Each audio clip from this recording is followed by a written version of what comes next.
Assalamualaikum warahmatullahi wabarakatuh. Selamat datang di channel saya. Apa kabar teman-teman? Semoga kalian semua selalu diberikan kesehatan dan dilancarkan rezekinya. Nah, jadi pada video kali ini saya akan membahas tentang aplikasi pinjaman online yang terdapat di Google Play Store ya. Jadi untuk nama aplikasinya bernama Shopee Pinjam ya. Jadi apa saja sih resikonya ketika kalian itu galbay atau gagal bayar atau telat membayar di aplikasi pinjaman online ini? Mari kita ulas tuntas di video kali ini ya. Pastikan kalian itu simak videonya mulai dari awal sampai akhir supaya kalian itu benar-benar paham dengan apa yang saya sampaikan. Tapi sebelum kita lanjutkan, jika video ini bermanfaat, jangan lupa ya untuk tekan tombol like, komen, dan juga subscribe serta klik tanda loncengnya agar kalian tahu jika ada video terbaru dari channel ini. Langsung saja di sini kita bahas untuk aplikasinya. Nah, jadi ketika kalian itu gagal bayar atau galbay atau telat membayar di aplikasi pinjaman online, kalian itu tidak perlu takut, teman-teman. Yang terpenting kalian itu tahu aturannya seperti apa. Karena banyak orang-orang yang terkena mentalnya takut karena tidak tahu aturannya seperti apa. Jadi apa saja sih resikonya ketika kalian itu galbay atau gagal bayar atau telat membayar di aplikasi pinjaman online Shopee Pinjam? Jadi untuk resiko yang pertama, maka denda kalian, bunga kalian akan menumpuk. Nah, jadi kalian itu akan mendapatkan denda dan bunga kalian akan menumpuk ya, teman-teman. Nah, jadi seperti itu. Kemudian untuk yang selanjutnya, maka kalian itu bisa saja akan diteror atau dihubungi terus dari pihak pinjaman online. Lalu bagaimana ketika kalian itu diteror? Maka kalian itu tidak perlu takut, teman-teman ya, tidak perlu takut. Misalkan kalian itu dihubungi, ya kalian jawab saja ya, jawab saja. Yang namanya hutang kan memang harus dibayar. Kalian yang terpenting tidak lari dari tanggung jawab. Kalian jawab saja, untuk saat ini belum bisa membayar, nanti kalau sudah ada akan saya bayar. Seperti itu saja. Nggak perlu kalian itu sampai memberikan janji-janji ya. Misalkan setelah 3 hari atau mungkin 1 minggu atau mungkin 2 minggu, 3 minggu, 1 bulan. Nggak perlu seperti itu, teman-teman. Ya, cukup kalian itu memberikan jawaban, nanti kalau sudah ada akan segera saya bayar. Seperti itu saja ya.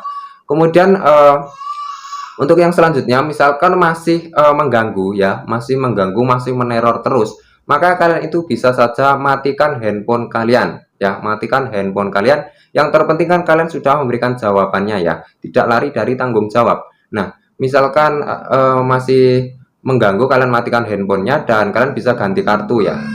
Kemudian untuk yang selanjutnya, bisa saja kalian itu didatangi debt collector. Nah, lalu bagaimana ketika kalian itu didatangi debt collector? Maka kalian juga tidak perlu takut, teman-teman. Yang terpenting kan kalian tahu aturannya seperti apa. Nah, misalkan didatangi debt collector, kalian bisa sambut dengan baik. Kalian tanya untuk ID card-nya, kemudian surat tugasnya. Kalian bisa tanyakan identitas mereka ya. Jadi kalian bisa tanyakan identitas mereka. Nah, misalkan si debt collector ini memaksa kalian harus membayar hari itu juga, maka ketika kalian itu tidak ada, maka kalian itu tidak perlu memaksa, teman-teman ya, tidak perlu memaksa. Apalagi kalian itu sampai gali lubang tutup lubang. Jadi kalian tidak perlu seperti itu. Kalaupun memang belum ada ya, kalian jelaskan kondisi kalian saat ini seperti ini, dan kalian bisa menjawab saja, nggak usah memberikan janji-janji ya. Nanti kalau sudah ada akan saya bayar. Seperti itu saja, nggak perlu memberikan janji-janji ya. Jadi seperti itu. Nah, misalkan debt collector itu membentak-bentak kalian, kalian juga tidak perlu takut ya. Cuma dibentak, nggak usah takut, teman-teman ya, nggak usah takut. Misalkan sampai bertindak anarkis ya, sampai bertindak anarkis, kalian videokan saja karena itu sudah menyalahi aturan, sudah ada pasalnya. Misalkan debt collector tersebut sampai membawa RT RW, itu juga sudah menyalahi aturan ya, teman-teman. Itu sudah menyalahi aturan, tidak bekerja sesuai dengan SOP, teman-teman ya. Jadi seperti itu. Kemudian misalkan debt collector menyita barang kalian, nah itu tidak boleh semena-mena menyita barang kalian, itu juga sudah ada pasalnya. Kalian bisa videokan saja misalkan ada yang seperti itu. Kemudian misalkan kalian ditakut-takuti kalau tidak membayar akan saya tempuh di jalur hukum. Jadi kalian tidak perlu takut, teman-teman, ketika dia bilang seperti itu ya. Sesuai dengan Undang-Undang Nomor 39 Tahun 1999 Pasal 19 ayat 2, nah bahasanya sebagaimana telah diatur ya tentang hak asasi manusia, yaitu tidak seorang pun atas putusan pengadilan boleh dipidana penjara atau kurungan berdasarkan atas alasan ketidakmampuan untuk memenuhi suatu kewajiban dalam perjanjian. Nah, jadi ketika kalian itu tidak bisa membayar hutang atau belum bisa membayar hutang, maka kalian itu tidak akan bisa dipenjara, teman-teman ya, tidak akan bisa dipenjara. Nah, misalkan kalian itu dimasukkan ke kasus hukum perdata, maka kalian tidak perlu takut. Misalkan kalian akan dituntut ke pengadilan, Maka cukup jawab saja ya, kalau memang maunya seperti itu, oke, saya tunggu saja surat dari pengadilannya. Jadi seperti itu.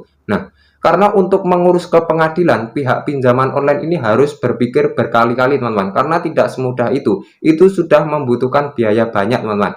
Misalkan mau ditempuh ke jalur pengadilan. Nah, si pihak pinjaman online ini kan untuk mengurus ke pengadilan harus didomisili si KTP peminjam. Nah, misalkan KTP peminjam jauh dari kantor si pinjaman online, tentu saja itu sudah membutuhkan biaya transportasi banyak. Sedangkan itu kan tidak cukup dengan satu kali datang ya ketika mengurus ke pengadilan, itu harus berkali-kali. Dan dia juga membutuhkan advokat ya atau penasehat hukum, dan itu membayar berapa. Kemudian misalkan semua kasus ya, semua kasus telat bayar ataupun gagal bayar dimasukkan ke ranah hukum, itu sudah membutuhkan biaya berapa saja. Kan untuk saat ini, sampai saat ini kan belum ada ya yang sampai dibawa ke pengadilan dengan alasan tidak mampu membayar hutang pinjaman online atau belum bisa mampu membayar pinjaman online. Kan nggak ada sampai saat ini, nggak ada, teman-teman, karena pihak pinjaman online pun berpikir berkali-kali untuk mengurus itu ya. Kemungkinannya itu sangat kecil, teman-teman ya, sangat kecil. Jadi nggak semudah itu mengurus ke pengadilan. Jadi memang seperti itu, kebanyakan debt collector itu ya memang garang gitu ya, garang, menakut-nakuti. Jadi memang seperti itu agar nasabahnya itu mau membayar. Karena saya sendiri mempunyai teman mantan debt collector dari berbagai macam aplikasi.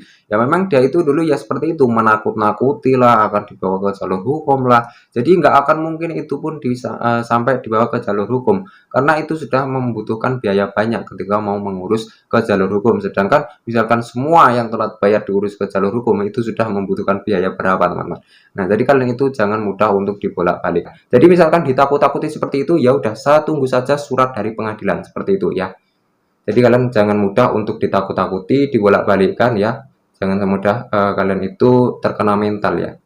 Oke, jadi untuk yang selanjutnya, ketika kalian itu gagal bayar, sebenarnya untuk peraturan dari OJK ketika sudah melewati 90 hari itu sudah dianggap lunas dan kalian masuk slip OJK ya. Kalian masuk daftar hitam BI checking, yang mana ketika sudah masuk daftar BI checking, daftar hitam, maka kalian tidak akan bisa meminjam di platform manapun. Nah,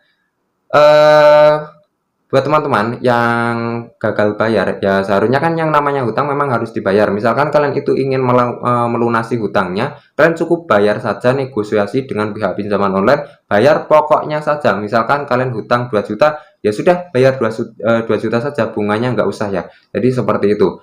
Oke, jadi untuk video kali ini cukup sekian ya. Semoga bisa bermanfaat buat teman-teman yang saat ini masih terjerat pinjaman online. Semoga kalian itu selalu diberikan kesehatan dan dilancarkan rezekinya, segera terbebas dari hutang pinjaman online-nya. Dan buat teman-teman yang saat ini belum terjerat pinjaman online, kalian itu janganlah mencoba untuk mendekati pinjaman online. Lebih baik kalian itu meminjam ke saudara yang tanpa bunga. Oke, jadi untuk video kali ini cukup sekian ya. Semoga bisa bermanfaat. Kurang lebihnya mohon maaf. Terima kasih. Wassalamualaikum warahmatullahi wabarakatuh.